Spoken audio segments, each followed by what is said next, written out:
Hey there you guys, it's Irene Lyon here. Welcome to this channel, welcome to this video, and welcome to the world of healing trauma, nervous system health, and all things neuroplasticity. Today I want to get into a topic. It's often a question, a comment that we get, my team and I, in our various social media groups. It goes something like this. How long will it take to heal my trauma? How long will it take to heal my nervous system? How long will it take to get regulated again? And by regulated, I mean going from a dysregulated nervous system to a regulated nervous system. And this is a big topic and a big question. And here's what's important to first understand. We need to ask a different question. And the question is, what is the nervous system, and what is healing trauma, and what is neuroplasticity? And for those of you that have been here with me for many years, thank you. You will know that there is not an expiration date. There isn't a start and a finish. This work is lifelong. It is a lifestyle. It is lifelong, and it is a lifestyle. It does not end. Ladies and gentlemen, welcome back to the JW Free Podcast. And this is why I've titled today's episode, JW Parents, We Don't Want a Lifetime of Healing. Mom and Dad, we don't want that burden. And I'm talking about those of us who were born into the Jehovah's Witness religion. Out of all the things that you think you are offering your children, safety and good health and good mental health are not on that list. What you are offering is a lifetime of healing. That means the majority of our energy, for those of us who are born in, the majority of our energy every day has to go through or be placed on making sure we're thinking the right thoughts because of what you gave them, Mom and Dad. Hear me good today, because I'm talking to you specifically, Mom and Dad, running around here hiding your traumas and your vulnerability into a religion that has a never-ending healing process for your children. The other day, I was thinking about the word discipline for today's episode, and I realized at 45, it's something I hadn't thought about before, in this way at least, that because we are told the end is coming on a daily basis, no need to prepare for a future, no need to do any of those things. College, whatever, the usual story, right? And it dawned on me, because of this thought for 18 years, for most of us, we didn't have the discipline in our early years, in our 20s and 30s. We didn't have the discipline to complete tasks, to complete projects. Think about what I'm saying to you. For me personally, I didn't know, in terms of looking at that 4-year span for college, I couldn't see that time frame. That was forever. 4 years for a young Jehovah's Witness mind, after all those teachings, to see college in 4 years, the equivalent of that to us is 100 billion light years, what it would take to reach one of the stars in the universe. And maybe I'm exaggerating, but for me, that's what it was like. And maybe this is why, many of us went from job to job to job, because we couldn't see doing this for 30 or 40 years, looking for something that didn't exist, bouncing around from job to job. I remember when I started my very first real job, I was 18 years old, fresh out of high school at Bank of America. I remember after about a month of looking back at the clock and saying, this is what I have to do for the next 30 years. This is my life. And I couldn't see it. So from that point on, I moved to job to job to job, looking for, I have no idea what. I didn't have the discipline to stay in one job and see it through till I'm at this age, 45. That would have been, 20-something years that I would have on a job.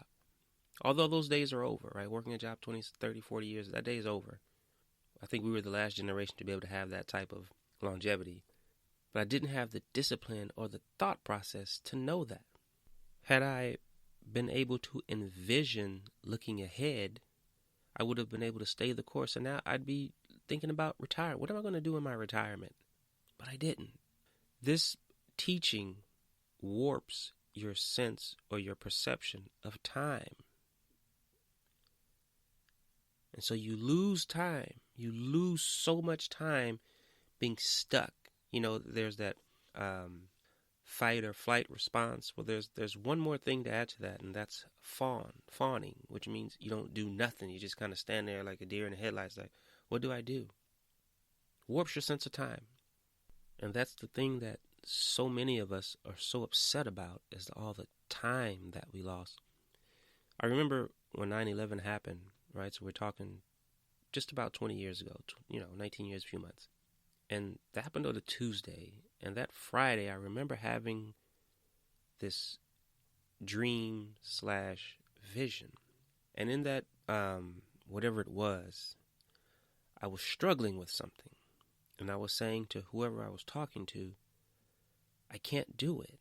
I can't do it. I can't do it. And whatever this I can't do it was, in the dream, it was symbolized as a rock.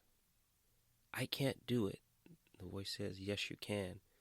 And somehow or another, the rock was removed, and I felt lighter and wonderful and fantastic and all this stuff.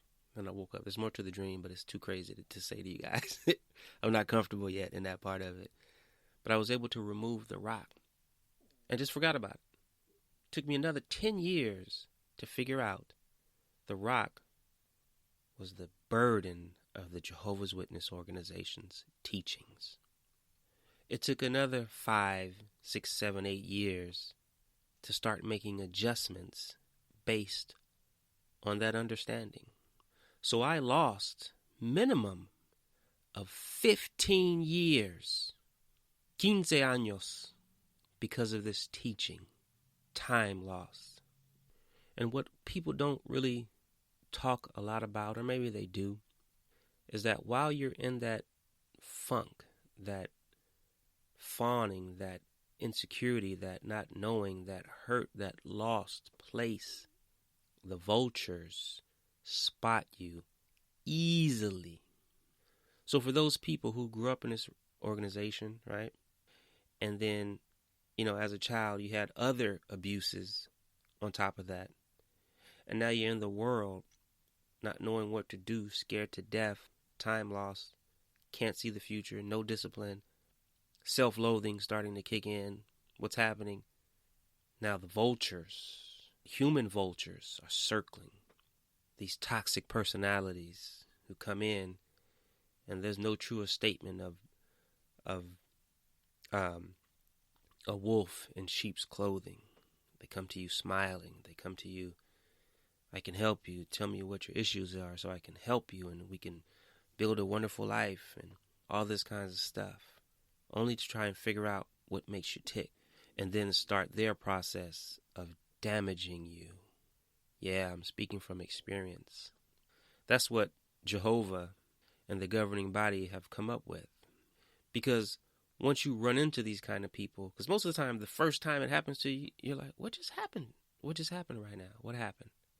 And then you become a magnet for more people like that until you figure it out. And now you have the Jehovah's Witness trauma. You have the abuse trauma. You have your own lostness. And now you have these other abuses from these other despicable human beings who are just as dark. Or I shouldn't say they're just as dark. They're just as hurt, but they choose the side of darkness to hurt other people. So now you have all these other things now that you have to work through. Listen to me, Jehovah's Witness parents. This is what you're setting the table for your children. Go listen to the YouTube channels. Go listen to all these social media platforms. They're saying the same thing I'm saying. And this is why they're angry and governing body. This is why we're never going away. You took something. You set us up for failure. Now, this may sound like victim thinking to some of you who ain't been through this. It isn't, because victims don't come to terms with what happened and then put it out there for other people to latch on to. Warriors do that, but it creates anger. So you've lost all these years. Now you have all these recreant people circling in on you because you're a decent human being. You all know when you come across somebody that's decent, that's solid, only one of two people come around them. People who get it and people who want to kill it. That's it. There's not going to be no in the middle. Sometimes I can deal with them, sometimes I don't. Nah, those people who get it and want to support you, but mostly people who want to hurt you.